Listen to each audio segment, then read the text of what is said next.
नमस्कार, ANB news देख रहे हैं आप। मैं हूं आपके साथ पल्लवी राजपूत और हमारे खास कार्यक्रम देश की बात में आप सभी का स्वागत है। और चलिए अब शुरुआत कर लेते हैं खबरों की।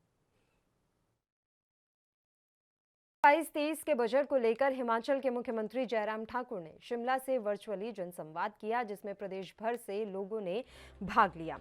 मुख्यमंत्री ने बजट के महत्वपूर्ण बिंदुओं को लोगों से साझा किया और भविष्य में उससे होने वाले फायदों को भी गिनवाया। सीएम जयराम ने कहा कि कुछ लोग बजट को चुनावी बजट बता रहे हैं, जिसका हम खंडन करते हैं। सरकार ने आम जनता के उत्थान का बजट पेश किया है। बजट में हर वर्ग का ध्यान रखा गया है, जिसके सकारात्मक परिणाम आएंगे। इस मौके पर शहरी विकास और संसदीय कार्य मंत्री सुरेश भारद्वाज, बीजेपी प्रदेश अध्यक्ष सुरेश कश्यप और अन्य गणमान्य लोग मौजूद रहे। देखिए, बजट में क्या क्या प्रावधान रखे गए और इस बजट का बेसिक कॉन्सेप्ट, क्योंकि सभी बोल रहे हैं कि चुनावी बजट, हम कह रहे हैं कि चुनावी वर्ष जरूर है, लेकिन इसको चुनावी बजट की दृष्टि से हमने कभी नहीं देखा।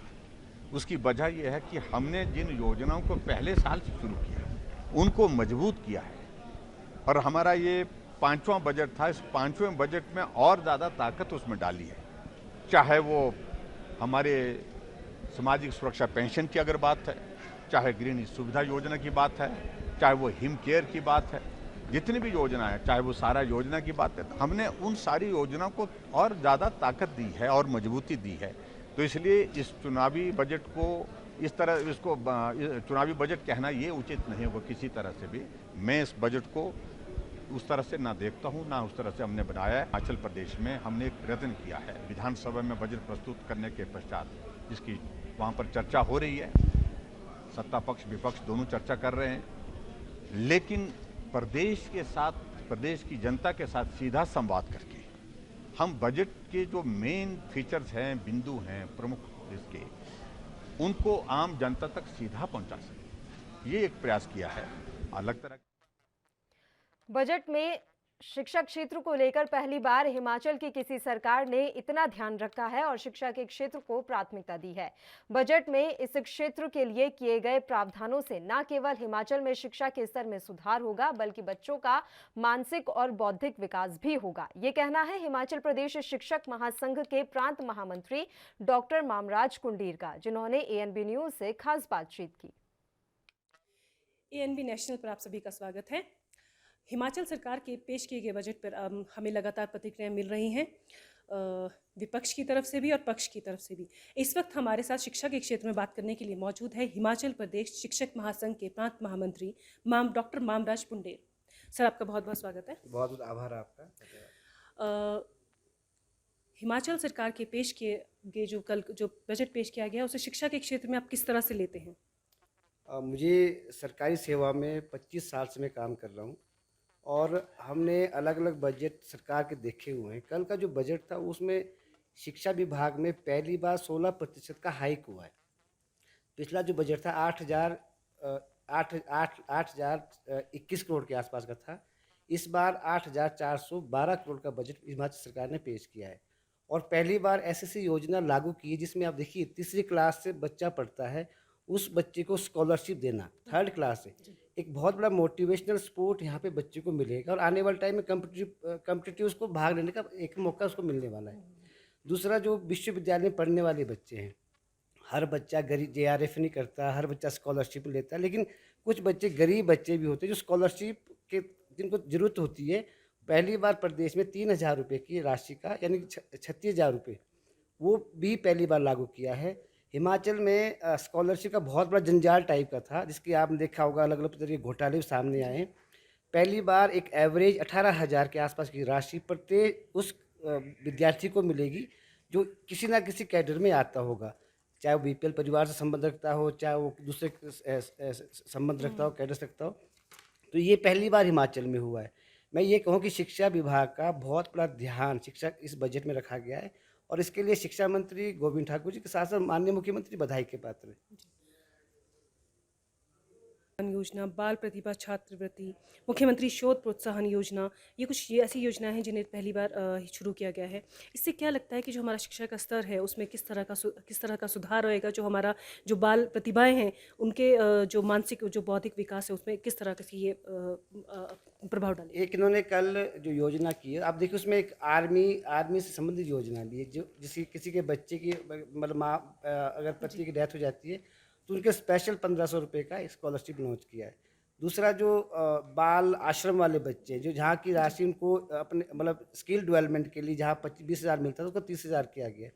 ये उस आदमी से आप पूछिए, एमडीएम में काम करने वाली हमारी बहनों का जो है 900 रुपये पर मंथ बढ़ा हुआ है। तो ये बहुत बड़ी अचीवमेंट, क्योंकि वो 20 हज़ार के आसपास 23 हज़ार एमडीएम में काम करने वाले हमारे कार्यकर्ता है। 30 हज़ार बच्चे इस स्कॉलरशिप को मॉडिफाई करने से 30 हज़ार बच्चों को सीधा फ़ायदा होने वाला, जिनको अब आप देखिए आज तक हमने भी, मुझे 25 साल में जैसे कह रहा हूँ तो 25 साल से हम भी काम कर रहे हैं। तीसरी क्लास के बच्चे को एक कम्पिटिटिव की सोच को जागृत करने के लिए कितना बड़ा प्रोत्साहन यहाँ पे शुरू किया है। तो ये चीज़ें अगर आप इसको एनालाइज करें टोटल देख के, मैं कल जब इसको कम्पिटिटिव देख रहा था तो उसमें हर वर्ग के आसपास, चाहे छोटा सा कर्मचारी भी होगा, उसकी भी 20 से 30% की सैलरी हाइक हुई है। तो ये एक बहुत बैलेंस बजट है। और शिक्षा के क्षेत्र में इसलिए कह रहा हूँ कि 16% का हाइक होना ये बहुत बड़ा, सरकार का ध्यान जो है पहले सैलरी की तरफ जाता था, आज वो बच्चों और शिक्षार्थी की तरफ जा रहा है। विद्यार्थी के साथ साथ जो है शिक्षकों की समस्याओं, जैसे मैंने कहा कि हमारी मैक्सिमम मांगे इस बजट सत्र में पूरी हुई है, तो वो समुदाय के अगर बाहर हम बात करें तो बाहर इसके बारे में हर आदमी जागृत है और समझदार भी, और मान रहा सरकार द्वारा जो बजट जो है वो दिया गया उनके फेवर में भी। महासंघ के प्रांत महामंत्री डॉक्टर मामराज पुंडीर, जिनका कहना है कि पहली बार उन्होंने देखा है कि 16% का जो हाइक है वो इस बजट में शिक्षा के क्षेत्र को दिया गया, जिससे निश्चित तौर पर शिक्षा का जो स्तर है वो हिमाचल का ज़रूर सुधरेगा। हिमाचल के पूर्व मुख्यमंत्री स्वर्गीय वीरभद्र सिंह पर वन मंत्री राकेश पठानिया के द्वारा की गई टिप्पणी पर युवा कांग्रेस भड़क गई है और सार्वजनिक रूप से माफी मांगने की मांग की है। हिमाचल प्रदेश के युवा कांग्रेस के कार्यकारी अध्यक्ष यदुपति ठाकुर ने कहा कि स्वर्गीय वीरभद्र सिंह पूरे प्रदेश के सम्मानीय नेता हैं। उनका कांग्रेस के लोग ही नहीं बल्कि पूरे प्रदेश के लोग, चाहे वह किसी भी दल से जुड़े हुए हों, उनका मान सम्मान और दिल से प्यार करते हैं। लेकिन आज फ्रस्ट्रेशन में वन मंत्री राकेश पठानिया बयानबाजी कर रहे हैं। उन्होंने कहा कि वीरभद्र सिंह के ऊपर जो टिप्पणी की गई है उसको युवा कांग्रेस कतई बर्दाश्त नहीं करेगी। पूर्व में 6 बार के मुख्यमंत्री वीरभद्र सिंह जी थे, उनका सिर्फ कांग्रेस के ही लोग नहीं, पूरे हिमाचल प्रदेश के जितने भी लोग हैं, चाहे वो किसी भी दल से जुड़े हुए हैं, वो उनका इज्जत और मान करते थे, उनका सम्मान करते थे और उनको दिल से प्यार करते थे। जहां आज फ्रस्ट्रेशन में जो है वन मंत्री राकेश पठानिया जी इस तरह की उल फजूल बातें कर रहे हैं और जो शख्स आज इस दुनिया में नहीं है उनके ऊपर जो है छिटाकाशी करके जो है अपनी राजनीति चमकाने का काम कर रहे हैं, वो एक बहुत ही निंदनीय बात है। मैं आपके माध्यम से, मीडिया के माध्यम से उनको चेतावनी देता हूं। हिमाचल प्रदेश युवा कांग्रेस उनको चेतावनी देती है कि जो आपने वीरभद्र सिंह जी के ऊपर जो लांछन लगाए हैं, जो आपने उनके ऊपर जो है टिक्का टिप्पणी की है, उसको जो है हिमाचल प्रदेश युवा कांग्रेस और हिमाचल प्रदेश के जो आम लोग हैं वो कतई बर्दाश्त नहीं करेंगे। अगर आपने भविष्य में अपनी वाणी को, अपनी इस गंदी जुबान को जो है लगाम नहीं लगाई तो हिमाचल प्रदेश युवा कांग्रेस के साथी आपका घर से बाहर निकलना जो है बंद कर देंगे। देखिए, पूरे हिमाचल प्रदेश के लोग भली भांति जानते हैं, जब जयराम जी ने प्रदेश के मुख्यमंत्री के तौर पर शपथ ली थी तब भी उन्होंने राजा वीरभद्र सिंह जी के आशीर्वाद लेने के लिए जो है हॉलीवुड लॉज का जो है रुख किया था। वहीं आज के समय में वन मंत्री जो अपने गृह क्षेत्र में जो उनके ओपोनेंट है रणवीर निक्का जी, उनसे जो है उनका द्वंद्व युद्ध चला हुआ है और वो फ्रस्ट्रेशन जो है लाइमलाइट में आने के लिए जो है किसी व्यक्ति के ऊपर जो है छिटाकाशी कर रहे हैं, उनके ऊपर जो है घटिया भाषा का प्रयोग कर रहे हैं और उस व्यक्ति के ऊपर जो है वो इस प्रकार। उत्तर प्रदेश विधानसभा चुनाव 2022 के अंतिम चरण का मतदान सोमवार को होना है। इस वक्त पूरे प्रदेश में नई सरकार चुनने का पर्व चल रहा है। इन सबके बीच सुर संगीत के जरिए अपनी अच्छाई और दूसरे की बुराई के बारे में भी जनता को बताया जा रहा है। इस वक्त सोशल मीडिया पर बीजेपी के चुनावी गानों की धूम मची हुई है। विपक्षी पार्टियों को चित्त करने के उद्देश्य से बीजेपी ने एक से एक गाने लॉन्च किए हैं। होली के त्योहार को नजदीक देखते हुए एक बार फिर से बीजेपी का थीम सॉन्ग सामने आया है, जिसमें होली के पर्व की थीम दी गई है। इस गाने की झलक आपको दिखाते हैं।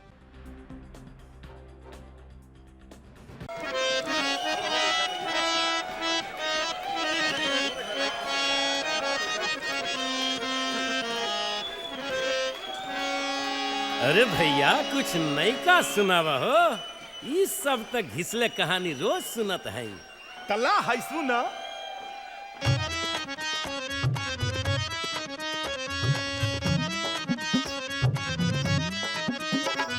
मोदी योगी यूपी बोले जाने ये सारा जग। मोदी योगी यूपी बोले जाने ये सारा जग। और टोटी भैया भागे लंदन पूरी पार्टी लिए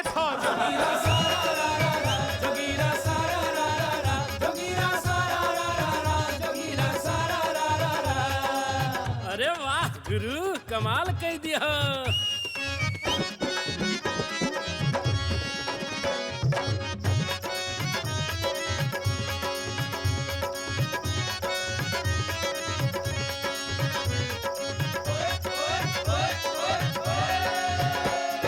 योगी जी की बात सुने सब बोलत ऐसन बोल। योगी जी की बात सुने सब बोलत ऐसन बोल। अरे कर बाणी के सुन है जे ले गया टोटी खोल। बुलेटिन में खबरों का सिलसिला लगातार जारी रहेगा। यहाँ रुकते हैं एक छोटे से ब्रेक के लिए। आप बने रहिए हमारे साथ।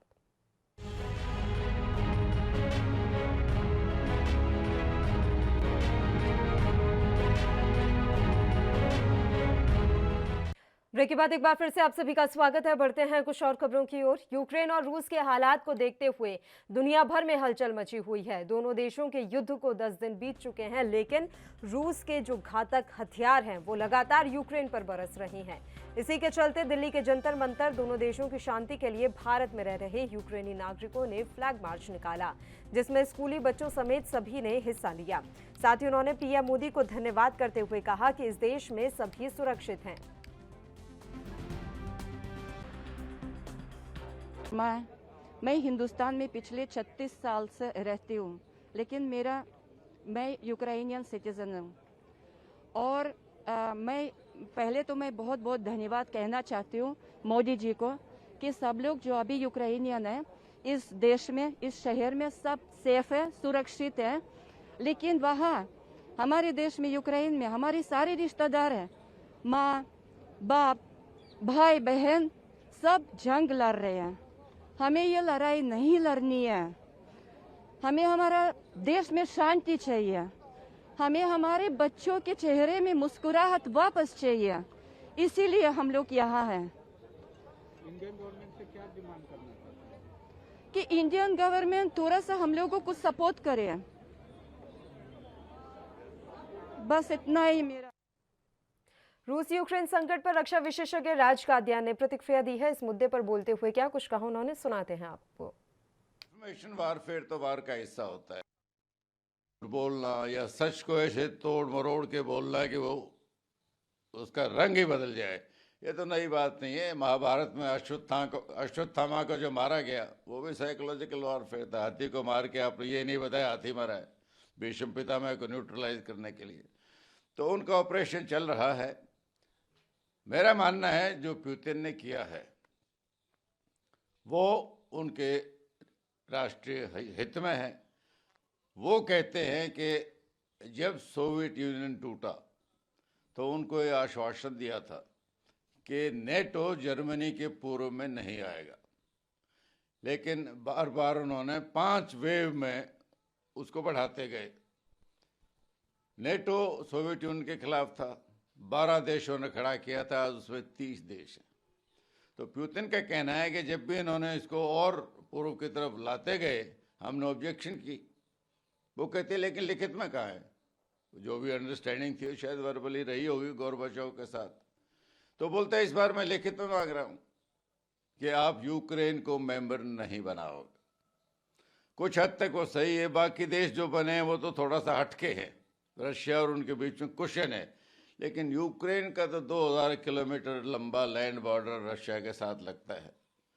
अगर आप वहाँ नेटो के हथियार लगाओगे जैसे आपने अब लगाए हुए पोलैंड रोमानिया वगैरह में, तो उनका कहना है कि अगला टारगेट आपका मॉस्को होगा। तो मैं जो भी कुछ कर रहा हूँ अपने राष्ट्र हितों को बचाने के लिए कर रहा हूँ। और ना ये जेलेंस्की ने लिख के दिया है कि मैं नेटो की मेंबरशिप नहीं मांगूंगा, ना ये नेटो वालों ने, मतलब अमेरिका ने, वही लीडर है नेटो का, ना उन्होंने ये बताया कि हम लिख के देते हैं कि ये आगे नहीं बढ़ेगा।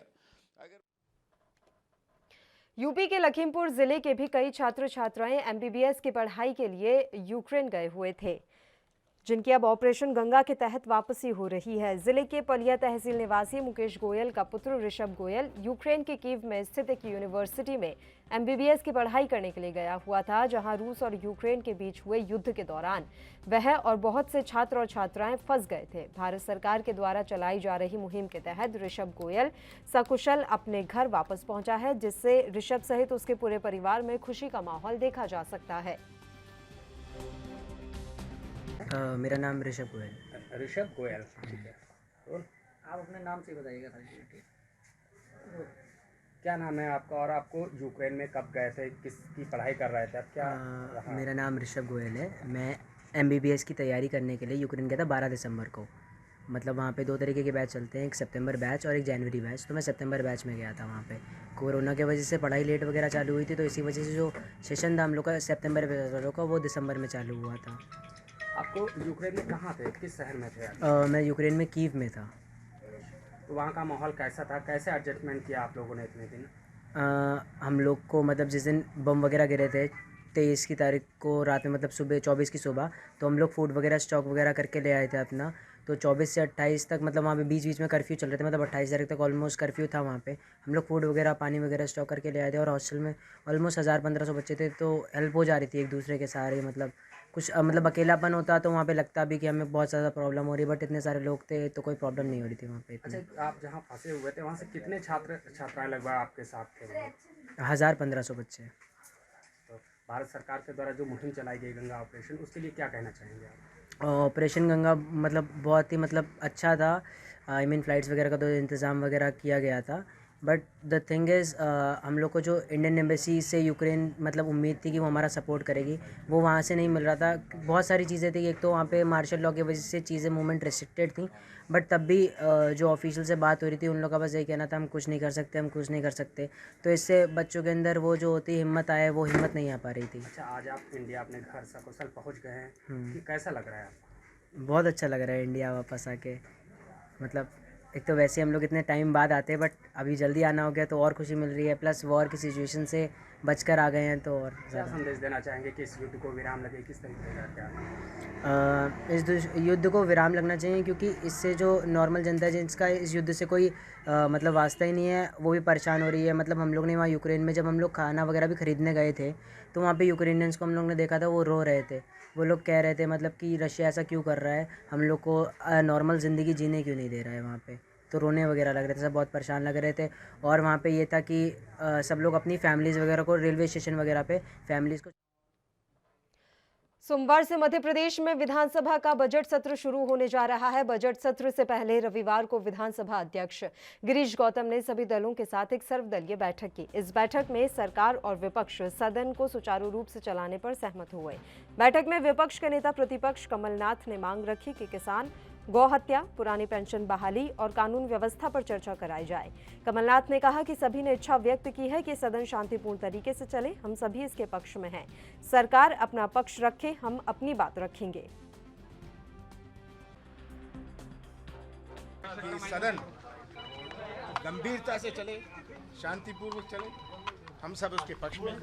अब शासन पर है कि कौन सी बातों पर चर्चा हो। गंभीर मुद्दे जो है, आज जो पूरा प्रदेश इसका गवाह है, इस पर चर्चा हो, गंभीरता से चर्चा हो, सब सरकार अपना पक्ष रखे।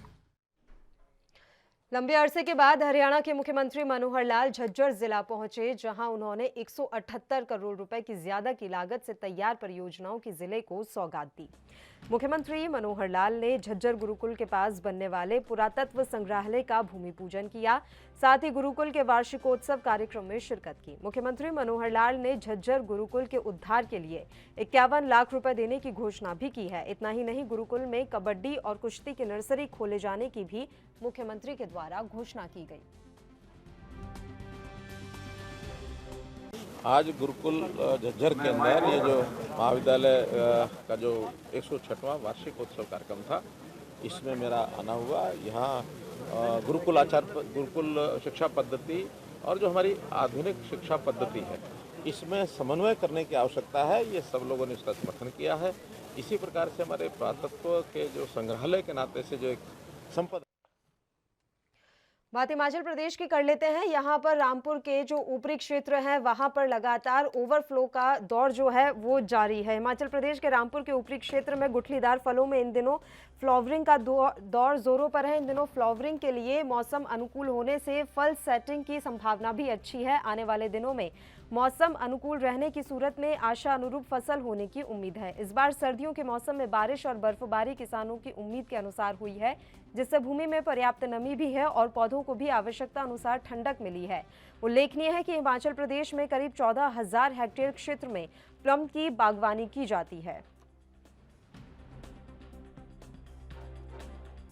दत्तनगर, निरसू और जो ये बाइल है, इस जगह में फ्लावरिंग प्लम की अच्छी हुई है, खुरमानी की भी अच्छी हुई है और हो रही है। हमें विश्वास है कि इस वर्ष जो है अच्छी फसल होगी और अच्छा लोगों को इसका पैसा मिलेगा। जो मौसम तब बिल्कुल अनुकूल रहा है, बारिश भी ठीक हुई है, बर्फ़ भी चोटी में खूब आया है, तो पूरा मॉइस्चर इस पर हमारी ज़मीन पर रहेगा। जी, मैं रिंकू हूँ, कृषि हूँ। इस बार जो बर्फ़बारी और बारिश हुई है काफ़ी अच्छी हुई है और हमारी जो ज़मीन है इसमें नमी भी काफ़ी है, तो हमको इस बार लग रहा है किसानों को कि इस बार जो फ्लावरिंग हुई है वो बहुत अच्छी हुई है, अच्छी फसल आने की उम्मीद है और हम लोग इस बार यही आशा में है, यही उम्मीद में। हिमाचल प्रदेश के शिमला में ठेका मजदूरों का विरोध प्रदर्शन 14 दिनों से लगातार जारी है। शिमला जिले की अलग अलग परियोजनाओं के ठेका मजदूर लगातार प्रदर्शन कर रहे हैं। रामपुर परियोजना और 15 मेगावाट की नाथपा झाकरी परियोजना के ठेका मजदूर 21 फरवरी से विरोध प्रदर्शन पर हैं। आंदोलनकारियों का कहना है कि फिलहाल वे सांकेतिक प्रदर्शन कर रहे हैं। अगर उनकी समस्याओं को नहीं सुलझाया जाता है तो वह उग्र आंदोलन करने पर मजबूर होंगे। मजदूरों ने बताया कि 9 मार्च को हिमाचल विधानसभा घेराव के लिए दोनों परियोजनाओं से जुड़े सैकड़ों मजदूर शिमला जाएंगे।